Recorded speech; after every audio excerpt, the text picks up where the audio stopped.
I have with me tonight Gary Logan, former pro boxer, coach, and you also see him on Boxnation. Gary, how are you?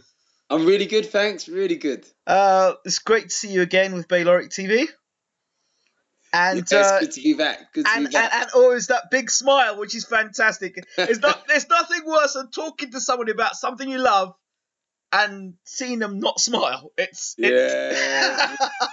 you know how I feel, The way I right? look at it, the way that boxing is at the moment, what's not to love? You know, we've got great Oh, fights in the States, excuse me, of which are going to course. go back on terrestrial TV.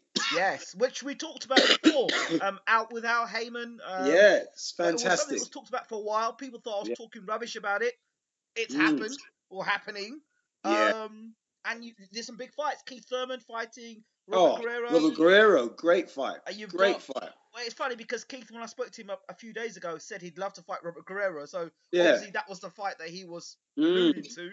So he's Yeah. got that fight. Broner in against Molina. Yeah. Yeah.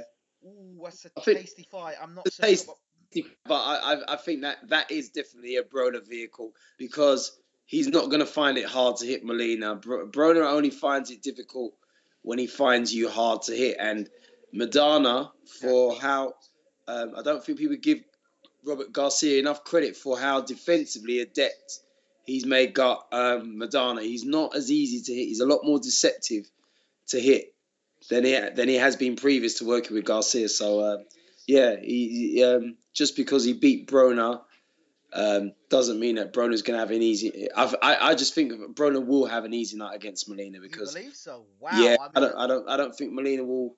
I just don't think Molina is deceptive enough as what Madonna is. Madonna's sneakily is deceptive. He's got a sneakily deceptive style, masked around this whole Argentinian hard man, crude as hell image, and he's a lot slicker than given credit for. wow. Yeah.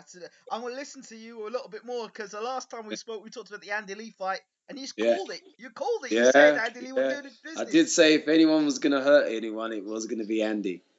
Oh, you called it. So Yeah. I'm not gonna say anything about this Broner fight. I'm gonna keep my mouth shut. But come near fight time, I'm probably gonna shoot off my mouth. Yeah, You know me as it is. Yes, that's a great thing with Al Heyman. I think that sort of for now will keep people quiet and say, so Al Heyman is taking chance with his fighters. He is putting his fighters in with good fighters.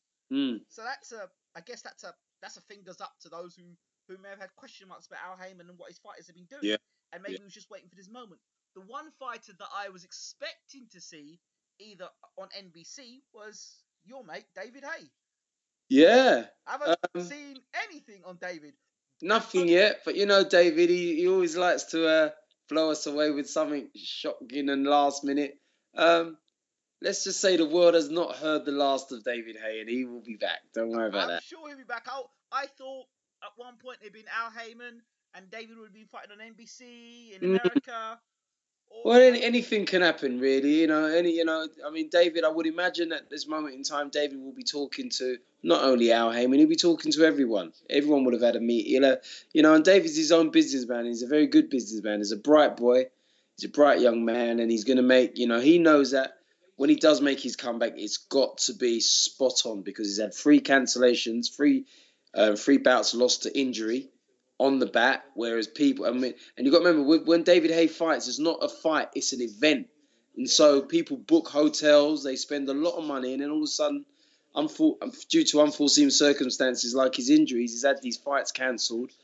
And so, he is gonna have his fair share of negative perception about him, saying that, all he ever does is pull out and everything. And he now knows that he's in last chance saloon as it stands now. When he makes a comeback, it has to be sensational, and it's got to be right. There can be no second. There won't be any second chances should he get injured again or whatever. It just the brand will be hurt. So, my man's doing. I would imagine that he's doing everything right to make sure that when he comes back, he's super exciting again. The thing is, I've heard 2 stories, and people say don't listen to stories. Antonio Tarver, who I recently interviewed, I pressed him on it. I said, I heard that you and David were meant to fight in Dubai. He didn't answer the question. I said, Antonio, I heard that you and David were meant to fight in Dubai. He went around the question and went, I want to fight David Hay. I said, well, listen, what's the fight gap between you and David? Oh, he's gone on mute. So the next thing I looked at my Twitter page and realised I'd been blocked. But I wasn't the only one who'd been blocked. There's been quite a few people who've been blocked on Twitter. I was like, oh. So now I understand what Antonio Tarver was talking about. Like, you know. And then I heard another story, and this was from a quite reliable source, is that he was meant to fight, the fight was lined up for him to fight Povetkin. And the Povetkin fight was going to happen, but David priced himself out. That's what I heard. Interesting. So that's interesting. Interesting. That would be a good fight. I think a Povetkin fight would be a nice that'd be a great fight. Great fights out there for him, though, isn't there? Yes.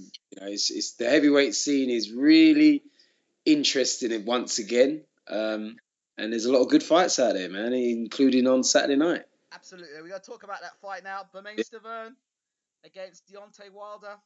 What are your thoughts on the fight? Oh, gosh, so many. I'm just really excited. I personally think it's the best heavyweight fight since Hey Chisora. I think it's going to be exciting while it lasts. Absolutely. There's just so many questions for both fighters to answer. I think Stiverne's definitely answered his tests that he's had. Yep. Problem is with Wilder, he's had 0 tests whatsoever. You know, Aldi Harrison just wasn't a test, as he hasn't been for many opponents for many a year now. And Malik Scott, sadly, wasn't a test either. So he's not been... And the test is, for all heavyweights, and I include Joshua in all this, and I include every top heavyweight that says they're going somewhere, you've got to get hit on the chin. There we go. You got to get hit on the chin. We've seen Stiverne get hit hard on the chin by Areola and come through and win in devastating fashion. And that will have done wonders for his confidence. And as you said, you've heard, and no doubt you will have heard, in the gym, Wilder has been found out, chin-wise, by more than one opponent. Mike Perez said to me he hurt Wilder significantly in sparring. I saw David wobble him in sparring, which is no disgrace because anyone that David hits on the chin is going to be wobbled. But having said that, that was with 18-ounce gloves on. This is a real test. You know, heavyweights fighting in 10-ounce gloves, I equate to big MMA fighters fighting in their 4-ounce gloves. You know, it's a really interesting fight. I think Stiverne is one of the most skillful heavyweights in the world. I still think, and I listened to the Don House interview, and they were saying about the weight he was going to come in at, and I don't know why. Probably because I've been around the likes of David, where they train as an athlete and live as an athlete, and they come in a lot lighter than they could actually come in. You know, David could actually weigh in heavy, and you know he could come in at 16 stone 4, but he chooses not to. With Stiverne, I am worried that should the fight get into the later rounds, can he move that bulk around, because he will need to.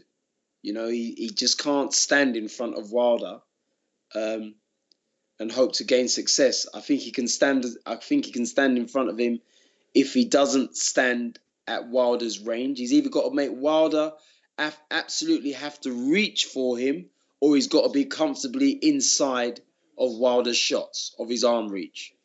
He can't be at the perfect range where Wilder normally does his damage. So that's really interesting to me, to see what he can do. Wilder won't have fought anybody with Stiverne's hand speed, or power, but it's insignificant if he's doing it from just out of range, a range that suits Wilder and doesn't suit him. You know. But having said that, you know, with Stiverne, I've watched him against, and I know it's the amateurs, but I noticed how comfortable he looked with David Price when he beat him in the multi-nations. And Helenius, yes, both of them. Both very tall, both very rangy, and Pricey can whack. Pricey could always whack. Yes. And Pricey was trying to nail him, and he smothered his shots very well. And he punched very well off of Price's shots, especially with the left hook as well as right and over top. He throws a really cleverly disguised left hook to Stiverne. He's a really, really skillful fighter. He really is. What about the fact? Do you think Deontay's done it the right way? What up until this point, his career? I don't think Deontay's had much say in it. I think he's fought who the management have decided. So you really got to ask the management question. You know, after this fight, we're going to know whether it was a Dennis Rappaport and Mike Jones sort of management style with R.E. Jerry Cooney, who fought nobody until he fought Larry Holmes, with the exception of Ken Norton. But Ken Norton was finished by then. And we're going to ask ourselves whether it's that style of management or is it indeed, has he been cleverly managed? You know, we'll know on Saturday night. I keep going back to the Harold Sconius fight, which was nicely pulled off of YouTube, and there are no videos of it whatsoever. And that fight, Wilder was dropped for the count of 9. Yeah. And it was a very slow count, and he just about beat the count. Okay. That's Harold Sconius, who Stiverne knocked out.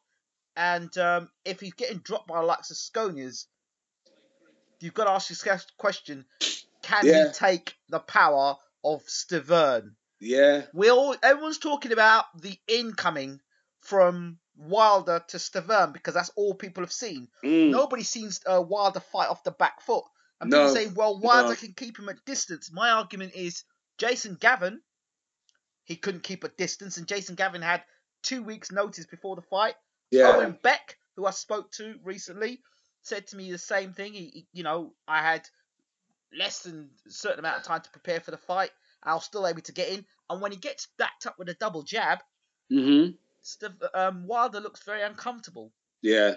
Yeah. For Stiverne, the problem with me, I see with him, is that if he decides to sit on the ropes. Yeah, he can't do that. He'll get destroyed. Yeah, if he sits on the ropes with the hands up in it like that, then you can say goodnight. Because I can't see him countering him the way he countered Areola. That was So as I said, he's got to be deceptive enough to make Wilder think that he can unload on him. Yep. And then avoid his shots, which I don't think he's not really going to move his head out of the way of shots and counter. I think he's going to block and counter. I think that's going to be the difference in this fight. He's going to actually block and counter. He's going to actually either try and get off first, or as soon as Wilder does punch, he'll try and punch straight off Wilder's shots. You know? Punch when Wilder's punching. Yeah. But that takes exceptional timing because, you know, Deontay is very quick and, you know, he is very powerful. There's no doubt. His knockouts come from long range, though. Set a big left jab up and a big booming right hand. That's what I'm saying. So he has to be, you know, his timing will have to be spot on, Stiverne. He will have to be. I personally think for him to do damage, he's going to have to get a little bit closer, which is not hard because he's got a great jab. And when you've got a great jab as a 6'2" heavyweight, it's quite easy to jab up and score well. Mm-hmm. It's quite easy to do that, you know? Yeah. And I think that as long as he does that, but then moves his head after he does it and doesn't leave his head in one point, I think, you know, if I was a bit, for me personally, I'm going Stiverne on this fight. Wilder doesn't particularly like what I have had to say. He doesn't particularly like the fact that look, at the end of the day, it's not about supporting a fighter. It's that, you know, there's some fighters you see and you talk to and you build up a camaraderie with. I've spoken to Stiverne, and the interview that I did with Stiverne before he fought Areola, the second fight, that's what stung. That's caused all the problems between Wilder and Stiverne, because Stiverne did an interview. He basically said, "I'd love to fight Wilder. He's nothing." Called him the most fragile of the heavyweights, and that obviously didn't go down too well with Deontay Wilder. Yeah. So, you know, and he says, well, he doesn't care for me, and all I do is give him hate. It's not about hate. I can't lie. I can't lie and say, yeah, Deontay, you fought the best opposition there is out there. And I can't say that because I'd be lying. You can't. I've just said this is his first fight. This is his first fight against a dangerous foe. You know, it's his first fight. He's not even had 10 rounders against dangerous foes. This is his first fight. And what does he want us to do? Lie to ourselves and look at his stat sheet of who he's fought and somehow say, oh, but he was formidable and Audley Harrison was formidable. You know, Audley Harrison was many things, but formidable wasn't one of them. You know, same with Malik Scott, and that's been the two best he's fought. So he's got, if he beats Stiverne, then we got to shut up. Of course, I'll be the first. I will be the first. He knocks Stiverne out. I will get on a video. I will say, Mr. Wilder, I take back what I said about you not fighting anybody. You've now beaten Bermain Stiverne. Hats off to you. Yeah.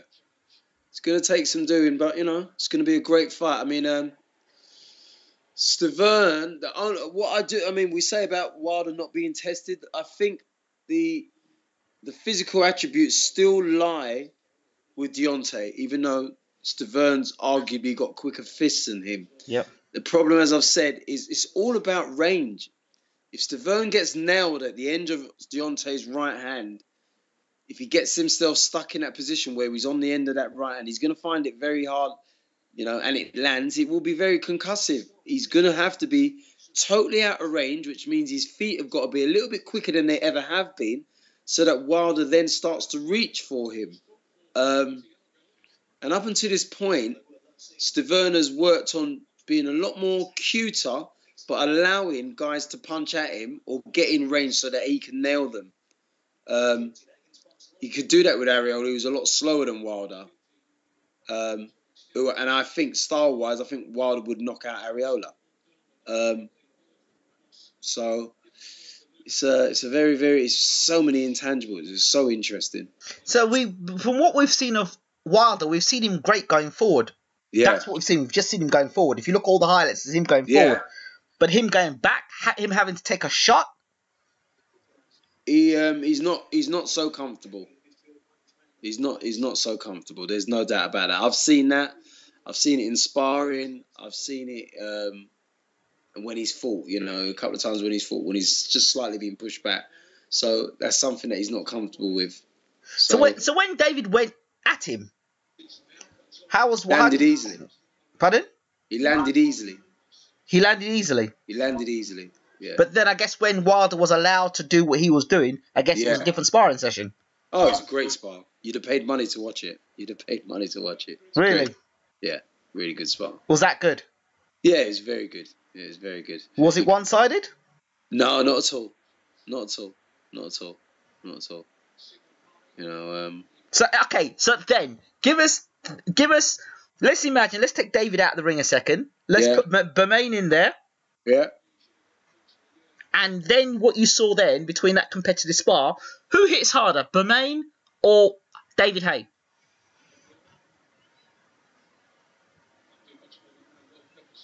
Man, that's a tough one. I can't really legislate because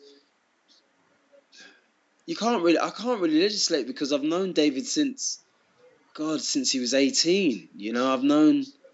All I've known is David cracking people on the chin and hurting them. So I can't really anything I say would be uninformed. It wouldn't be as informed as I think it is. What I do know is that Bermain does bang just by the manner of victories that we've seen.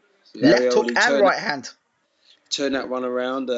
Ray Austin, the kid where when they were both promoted by, was it Barswell?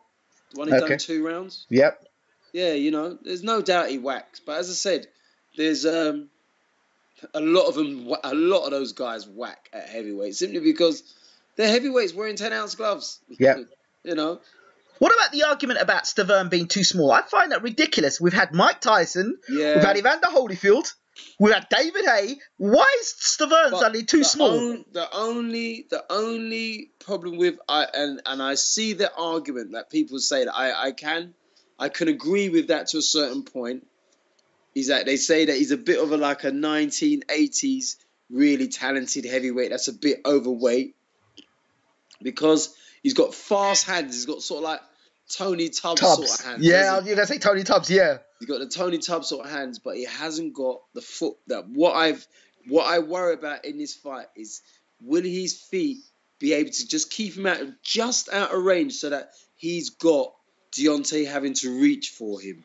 Yeah, if he can get Deontay to reach, and as Deontay comes in, catch Deontay off balance, then he's going to have great success.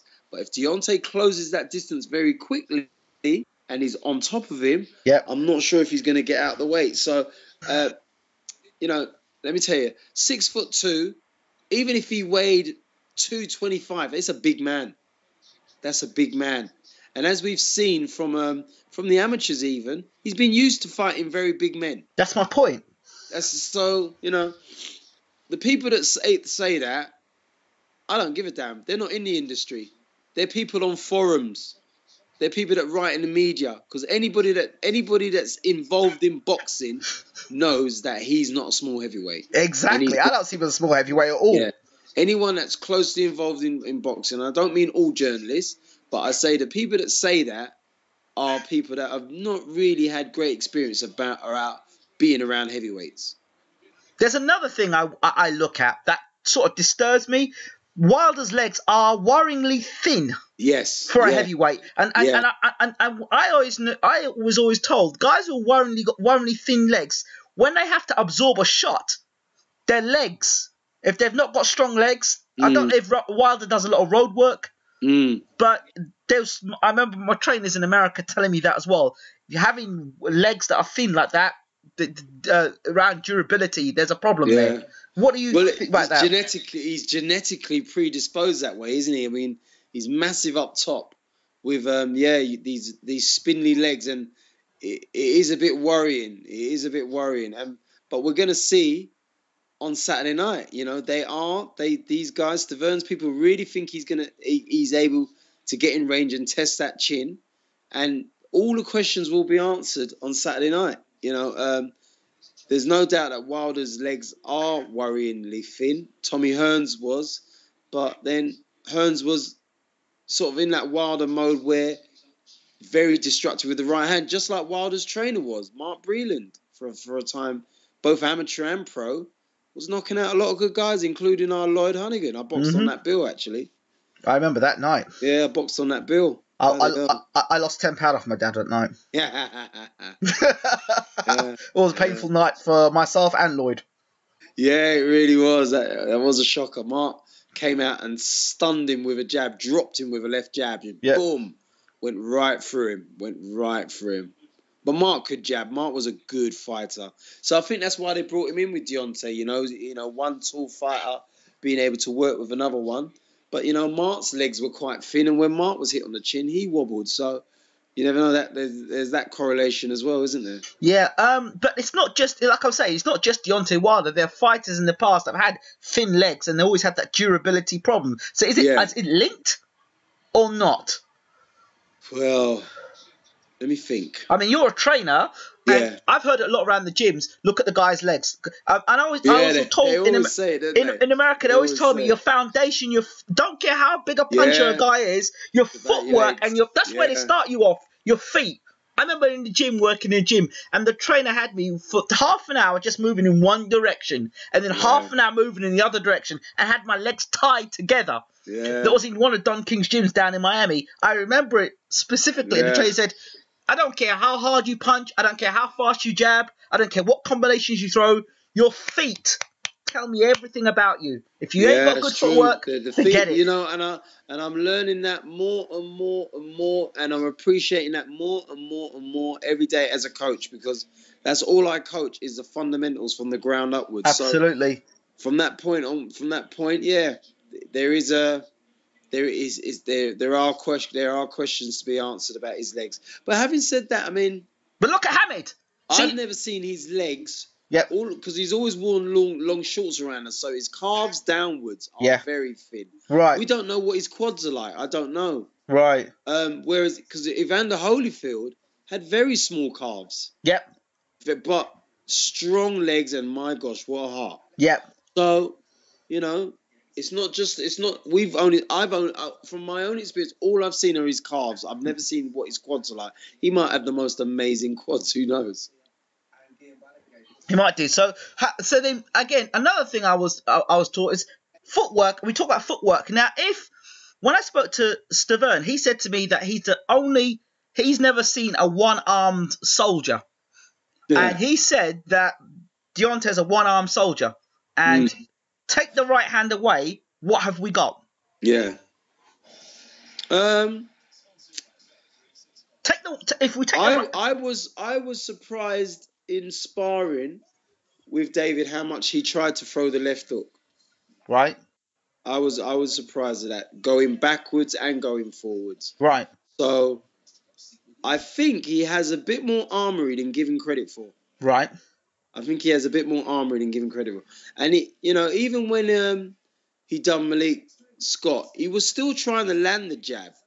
Although I found his feet a little bit ponderous as well. Okay.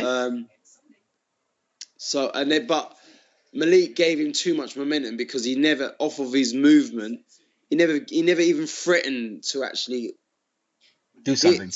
Hit Deontay. So Deontay could then conceivably walk in because he as a pro, when a man's wary of you to the point where he's not going to throw. And Malik Scott wasn't throwing, so it basically it allowed Deontay to do what he wants to do. Whereas Stiverne will be totally different. If he makes Deontay miss or takes a shot on his gloves, you can be damn sure he's going to fire off.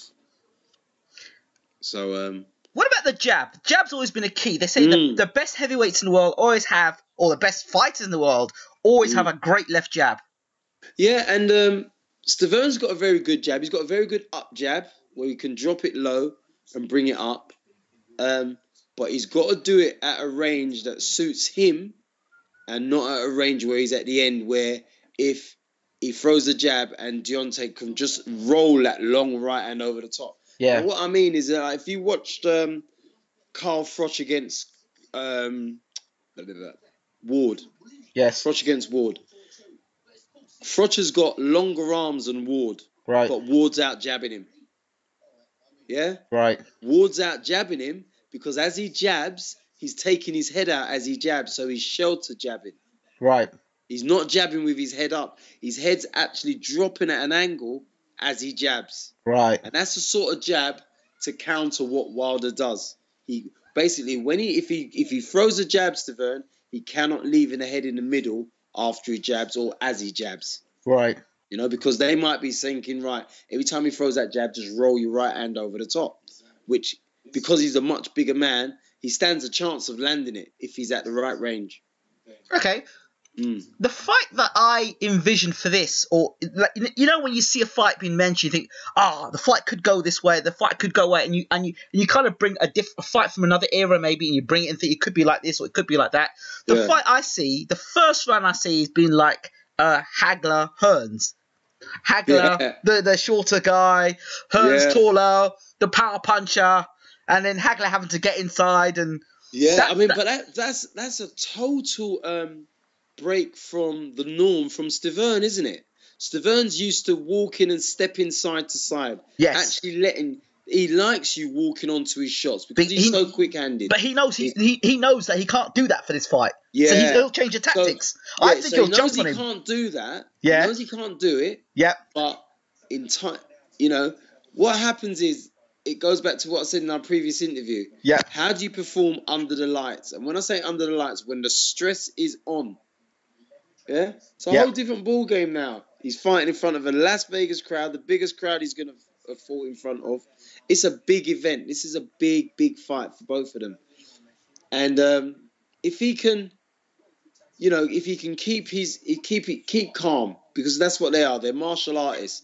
If he can keep his emotions in check and just do a job, then I see him winning. But if he gets in there and goes gung-ho looking for Wilder, then he may get caught coming in. He said he's a martial artist. Sorry? You said he's a martial artist. Yeah, that's what boxers are. Yeah, of course. Boxers are martial artists. That's what people forget. We are martial artists. You have to, every time you throw a shot, you're actually exposed when you throw a shot. Mm-hmm. It's what you do after you throw a shot. Every time you defend a shot, your opponent is actually vulnerable because he's actually thrown a shot at you. He's actually making himself vulnerable by the more he punches. Okay. Yeah. So, this is why I think that what Stiverne does so well, what he certainly did in the amateurs when I fought the big guys, the way that he tucks up and punches off their shots. I think he could shock Deontay with one of those left hooks or rolling right hands over the top himself. It's such an interesting fight. Because if we're honest, yes, the actual better boxer, the better boxer per se is Stiverne. Oh, absolutely, without a doubt. No doubt about it. But it's heavyweight boxing, and it's not just about being a better boxer. Questions will have to be answered. Okay, all right, let's do this way. Let's take away the punching power of a Deontay. Just take away the punch power from Deontay for 1 second. Don't do that. I hate that. I hate if, woulda, couldas, and shoulda. I know. You know it. I'm not even going to entertain you on that. It is real.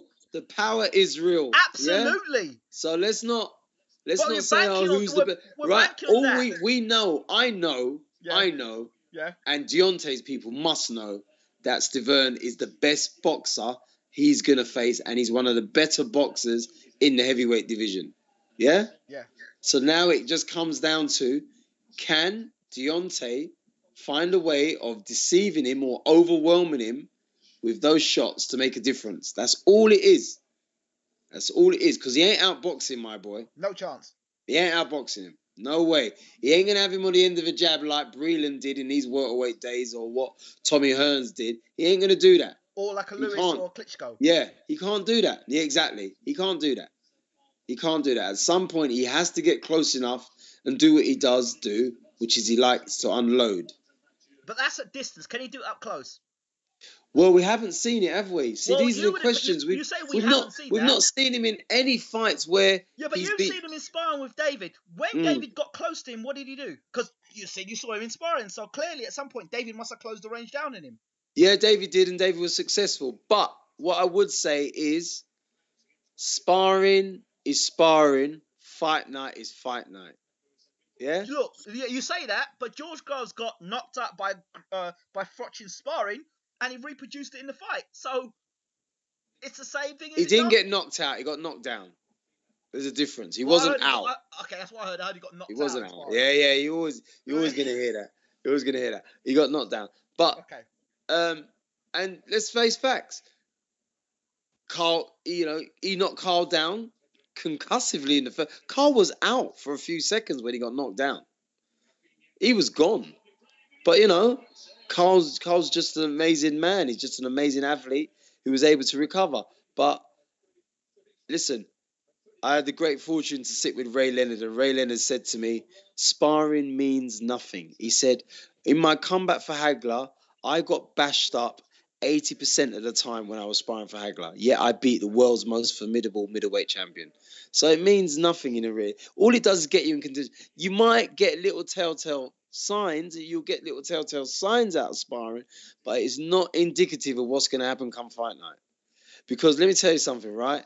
Wilder will feel supremely confident because of who he's been sparring with, I would imagine. But none of those guys are Stiverne. Yeah? Stiverne will have sparred with some very good guys.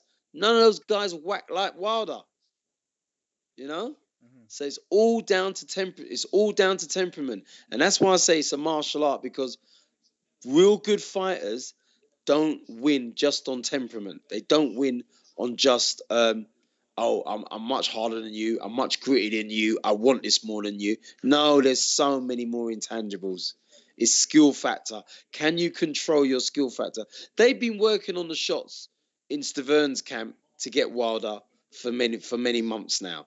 Can he pull it off come fight night? Same with Wilder. Wilder's working on the shots that they think are going to prove the winning shots. Can he employ those tactics when he's under the lights? It's totally different.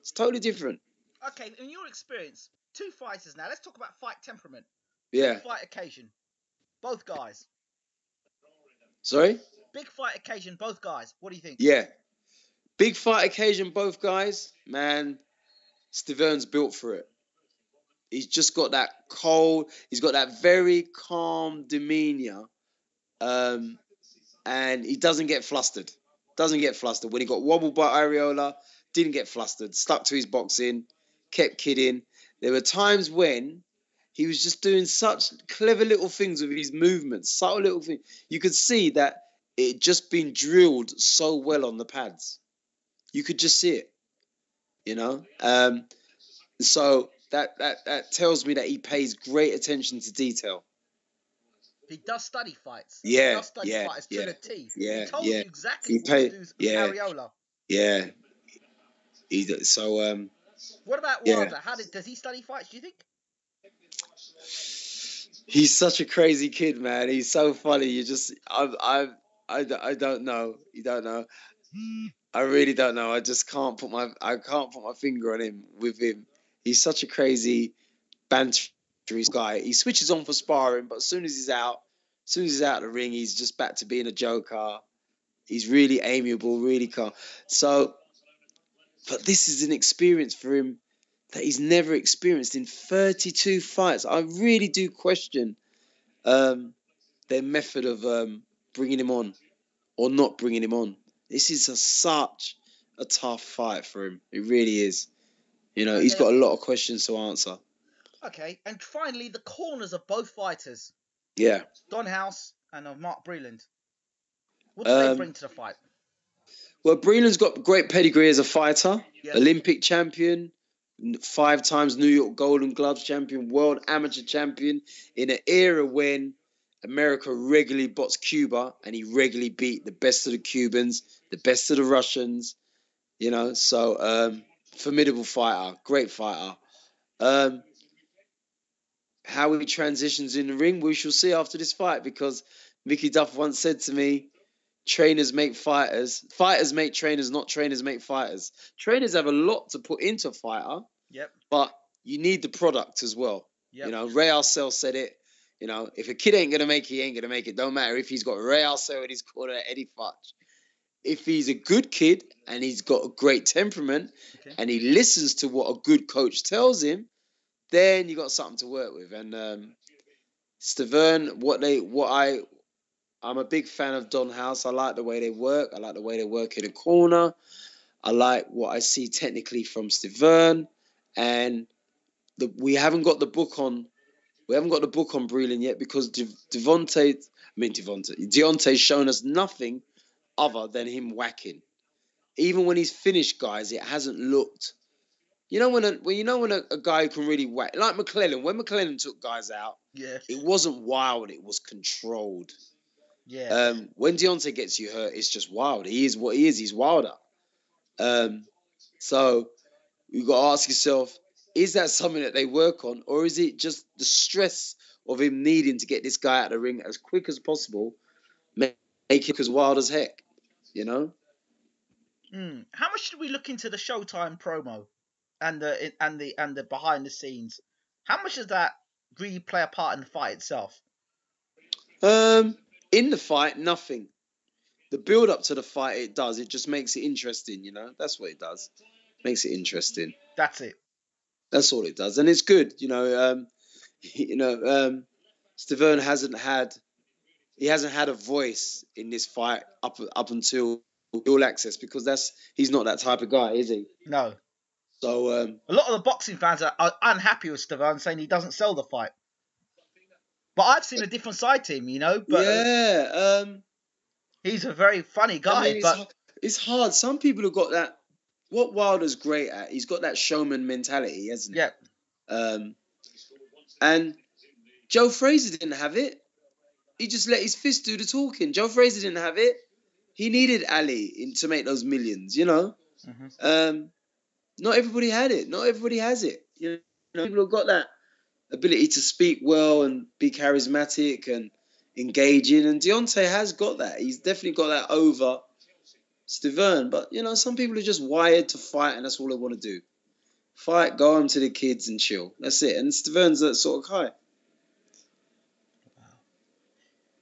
Gary Logan, thank you so much for talking to Bayloric TV. Absolute pleasure, man. And your prediction for the fight? I'm going... After all that, I'm going Deontay Wilder by knockout. I'm going Stiverne 7 rounds. Okay. 7 rounds, Stiverne. Okay. But it could end earlier. But I'm going Stiverne. Okay. I bet, you know what it is? Deontay's got it all to do for me still, simply because this is a big step up for him. So that's why I have to go Stiverne. Even based on what you saw with him with David sparring. Yeah. Or does even the thing with sparring make you even ring even more alarm bells? No, as I said, you know, sparring's relaxed. I saw him spar with a great big with the Croatian boy that Vac? no the boy not Vac Josovic, Okay. the WSB boy, Right. who's about 6 foot. He's about 6'5", 6'6", and he gave Deontay a lot of trouble. Right. So, and he wasn't supposed to. So, you know, sparring's for good. For me, how I coach, the reason why I'm of the Bernard Hopkins school of sparring. Sparring ain't for warring, yeah. Sparring is to work on what I tell you to work on. Simple as. I'm not interested in if you won the round, if you lost the round. I'm interested in you throwing a shot under stress when someone's trying to attack you. Yes. Or closing the range. So I'm not in. So for me, sparring. That's why sparring means nothing. The only thing I like with my sparring is my fighter doing what I ask him to do. Because I ain't saying it for the good of my health. I'm doing it because I want him to become a better fighter. And I want him to have the confidence to continue to do it under the lights. So if he's not even doing it in the sparring, then he's negating his chances of improving. The sparring's used just to improve. It really isn't about knocking guys bashing up other guys. It really shouldn't be about that. Gary, thanks again. All right, mate. Pleasure. Appreciate it. Speak to you soon. Take care, man. Bye. Bye-bye.